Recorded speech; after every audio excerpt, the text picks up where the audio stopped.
Well, it's November again, which means I've got a little extra hair on my face. And this beard makes me look about 10 years older and 10 pounds heavier than I actually am. But the reason that I have done it over the past few years is to help raise awareness. Awareness for something that a lot of guys are not really interested in talking about, and that involves cancer below the belt, if you will. Now, I just finished recording a video on vulnerability, and if you haven't seen it, you should go to the rest of the videos on the channel, seek it out, and I think it's going to help you sell more. It's definitely going to reposition your views on the selling process. But I want to talk about vulnerability right now as it relates to you if you're a guy. Guys don't like talking about stuff below the belt, unless it's something crass and in a locker room with your other buddies who don't want to get vulnerable and talk about stuff going on below the belt.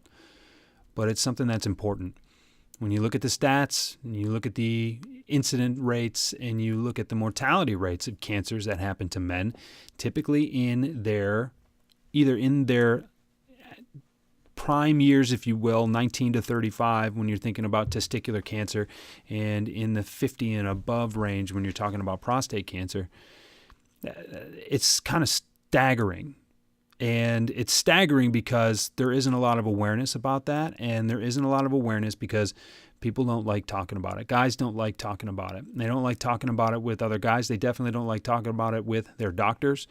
And a lot of times it's just something that's easier to leave alone than it is to actually be aware of. And that's exactly the problem. So I don't know if this beard is doing any good. It's uncomfortable. It's itchy. I don't like it. My wife doesn't like it. And now it seems like any dude under the age of 30 wears one anyway. So I think the effectiveness of the beard itself is wearing off. However, if it causes people to have a conversation, and if this video helps people to have conversations that they're not having right now, that will ultimately help save some lives, well, then it's done its job. So be a little more vulnerable with your doctor, if with nobody else. Think about this stuff because the threat is real. It's out there. It's affected people in my family. It's affected my friends. It's affected a lot of people close to me.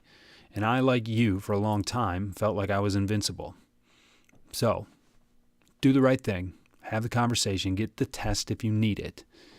And live to see another day and make another sale.